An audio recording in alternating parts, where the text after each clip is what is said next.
Why does Morty call Rick instead of Grandpa?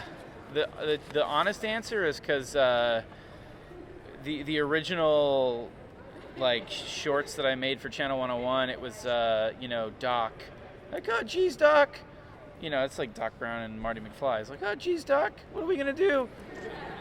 Marty, you gotta suck my balls, Marty, or whatever it was. And then when we went to series, I remember for a long time it was like, okay, Brock and Jerry, just trying to find names that fit the same amount of syllables so that I could just kind of do that same thing. There was Nick Weidenfeld. We were riffing let's just come up with things, because I don't want to lose the rhythm of Doc and Marty for Justin, because when he does those voices, it's like, let's not change the number of syllables and stuff. And we're trying to brainstorm names for the kid, and we're like, Milty, Murdy, and Nick Weidenfeld goes like, Morty. And we're like, oh. And he goes, man, you guys really aren't Jewish. Morty worked perfect. And then it was like Rick was something I had kind of kicking around for a while. One syllable, very close to Doc. And then Rick Sanchez is a name that I've been using. I'll make up a canonical answer to the question. I think that when Rick first showed up, which predates the pilot episode, he probably didn't like being called Grandpa by this kid he's dragging around. He probably kept telling the kid to not call him Grandpa. So Summer still calls him Grandpa because she's more rebellious and teenager, a little smarter, more adolescent. But Morty just started calling him Rick. In the promos for the Blu-ray, you guys are using the Rick and Morty puppets. Dan, obviously, you have a history of using cartoons, using other ways to. Would you ever take the show live action or use puppets or something like that? I don't think so. I mean, that was really just an experiment. My sister's boyfriend was on that Jim Henson Creature Challenge show. He was one of the contestants, and just incredibly talented, and makes the weirdest, eeriest, most unsettling creatures. And so I pitched it to Adult Swim, and they were into it as a way to promote the DVD. And I was thrilled because I was like, oh, we get to make a couple of creepy Rick and Morty puppets out of the deal. And then I was like, well, let's lean in and use these things. And we filmed. I recorded a ton of stuff, and then we filmed like a full day, a bunch of ads and a bunch of just exclusive content for different websites. But I don't think I think it would just be bizarre to do a show with them as puppets. It'd be confusing, I think, for people who aren't familiar with the show. They'd be like, well, wait a minute, what is this? Well, maybe stop motion. Yeah, stop motion could be. Yeah. There's all kinds of potential to do different mediums. I think if you made it a special, basically like what we did with Community. I could see you doing that with Rick and Morty, this is the Rick and Morty Christmas special. Yeah. And doing it in a different medium. I mean, we do have a show where there's infinite multiple realities, so there could be an episode that starts 2D, and Rick's like, Morty, you got to check out this reality. Oh, geez, what is it? Puppet reality. They go in. It's like, oh, this is hacky. Yeah, I went. Yeah, The Simpsons did it that way. It was 3D. I would just do it in a different medium because it was just started out. Yeah, just be like, something doesn't feel right. Going on that multiple reality, and Family Guy just did the crossover with The Simpsons. Yeah. Thing. Anything coming down the pike for you guys to kind of do the same thing? We don't have anything planned, but. I mean, we're fans of a lot of, or at least I'm speaking for myself, I'm a fan of a lot of different animated shows, and it could be interesting to do something if it was right, if it felt right, But I don't know, it's hard, you do those crossover things, there's just so many cooks in the kitchen at that point. It's like, is it going to be right, Am I allowed to talk about the I don't know. I think so, because it's on the DVD. Yeah, sure. They say it on the commentary. Yeah, Matt Groening on the comment. We got Matt Groening and Al Jean and a bunch of the Simpsons guys to do a commentary track for the DVD, so it's on the DVD. And that's where they first asked us to do a couch gag for the Simpsons. So we're in the process right now. We have it submitted. The script is submitted, and we're just in the process of figuring out the production pipeline. But that's like a tiny little crossover of Rick and Morty with The Simpsons as a couch gag, which is insane to me. Growing up, being a fan since I was a kid of the show, so but that's the closest, at the moment of anything actually real, that we would do in that respect. You've had Rob Paulson, Maurice LaMarche, Justin McNeil, tons of big names animation. Anybody left that you haven't worked with yet that you want to bring on to Rick and Morty? Oh man, it's funny. Like it's those guys. That's been a dream. A lifelong dream to be able to work with those guys.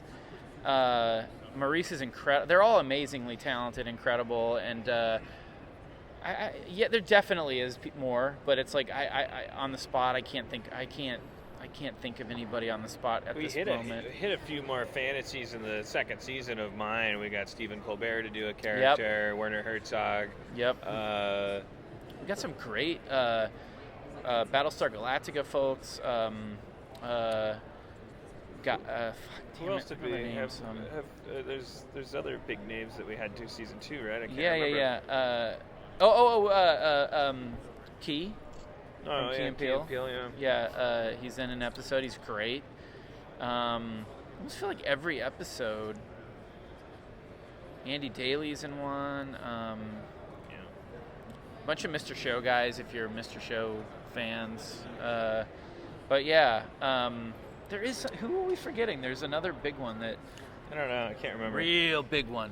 Real big. We'll think of it later. We'll email you. Yeah. You said last year that you wanted to have Jim Rash on, but you forgot about him when you were trying to get him on. He's on this season. Yeah, we got him. We got him. Yeah, and he's great. So the little scenes you guys do in the episodes afterwards, the credits roll. Yeah. Do you go in thinking you're gonna know what you're gonna do with those, or kind of like you shot the whole episodes and you kind of go in like my favorite is the Rick and Summer, with the DMX track. Oh yeah, that's great. A lot of those come organically. They'll come way later. Like this season especially. Like we were just writing the episodes. We had production barreling behind us, so we had to just move, and then we kind of they were all sort of like, okay, what do we have in the episode? What would be a funny callback? And then in season 1, and in some cases in season 2, right away we would know, okay, we know what the tag is going to be. But every episode has a tag. It's sort of like it's a cool, just fun thing that we want to continue to do. Keep people through the credits, Not that there's any real reason to like keep people on the hook through the credits, but I don't know. I love it. It's like Ferris Bueller, It's like at the end of the movie. It's like that's always stuck with me. It always blew me away in the theater. Someone told me, wait till the end of the credits. And all he does is yell at you to leave. But it's so great. It's like such a treat, It goes so much further than the effort and work they put into it. Will we see a return of the Meeseeks? At some point, probably. Yeah, I think so.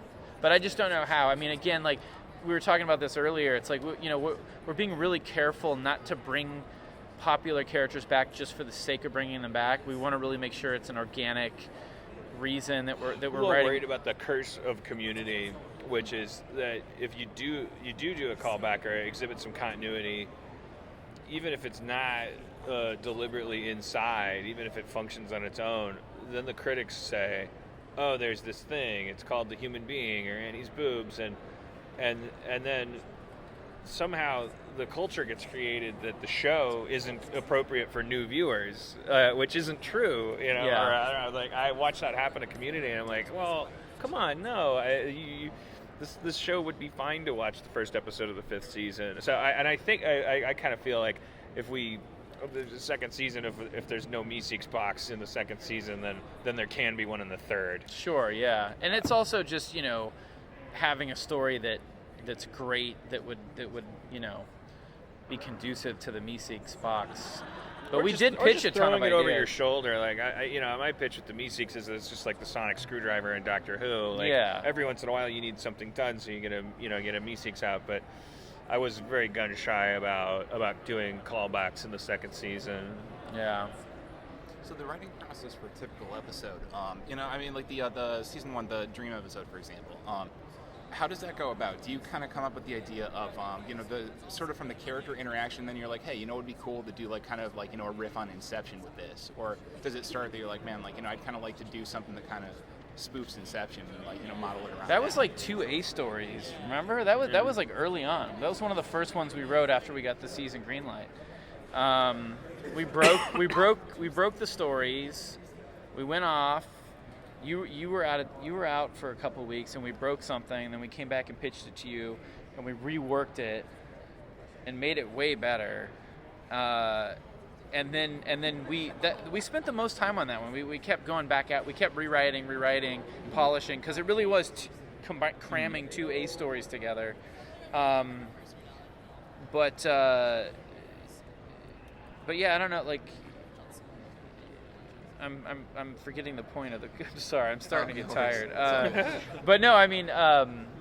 But that was the process. Was just like we had 2 huge storylines. How can we condense these into 22 minutes? I think the early process was we had a list of sci-fi tropes that we were interested in: teleportation, invisibility, rocket boots, a lot of invention-driven stuff. And then we made a list of domestic tropes, if you want to call them that: divorce, credit card debt. Training the dog, stuff like that. So I think that was probably part of it. Was like we thought early on that we needed to stick to a template of pairing those 2 columns in each episode. Yeah, which we still do from time to time.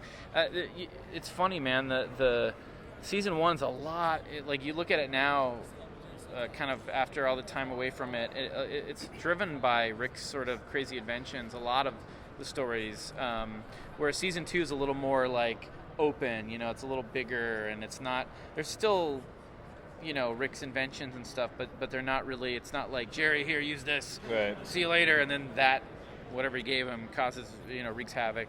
But it's funny, I don't know, I'm just kind of connecting with that right now, but yeah, that Dan's right. I mean, we wrote a huge list of like, okay, what are cool sci-fi things that we could do that are like, there's the cognition helmet for the dog, or like the Meeseeks box. Meeseeks box being one of the most original kind of fresh ideas, but then there's like, freezing time or flying or X-ray vision, a bunch of stuff we never even got to, in season 1. So, ghost goggles. Yeah, ghost goggles. Season 3. Look for it in season 3. Is Rick ever going to see Power to the Pancreas made? It's so funny because that is, not to get nerdy on you, but that is technically the world they left behind. So Ethan. No, but he would still have pirates in his pancreas. In the new world, because everything about the world they left behind would be it's identical, like very parallel. except for just right before they died in the new world. They solved the Cronenberg problem, just randomly, probably. Yeah. And then they blew themselves up. It's so funny to me though to imagine that back in Cronenberg world, there's a Cronenberg Ethan with Annie and all these people inside of him, like going, what the fuck happened? Like still working away on the theme park. We haven't gone back there, but it's very funny to think about. We spent a lot of time breaking stories of and then Morty goes back to Cronenberg world and blah blah blah. And it's like, there's a certain ratio of sweat to joy that when the sweat column gets above a certain level, it's like, this isn't Rick and Morty anymore. This is now fan some fiction. BBC drama. Yeah. Okay, last question, guys. So, Rick and Morty, are we this season maybe possibly going back to storylines from season 1? Because I definitely feel like there were a couple episodes that were left open-ended. Sure. We could go back to that. We really had a focus on forging ahead and continuing what we did in season 1, which is like, let's just keep moving ahead. The world is so huge. The universe is so huge. The multiverse is so huge. Let's just move forward and just keep building. Not to say that there isn't any going back at all, but that wasn't our focus. We really just wanted to continue to tell fun, awesome, great point of entry episodic episodes with with sprinkled in continuity in the distant background. Evil Morty be coming back? I'm not going to say. Going forward, what are you guys looking forward to revealing? Any kind of spoilers you can give us? I don't know. It's funny, man. I mean, we just Beth and Jerry's marriage continues to be on the verge of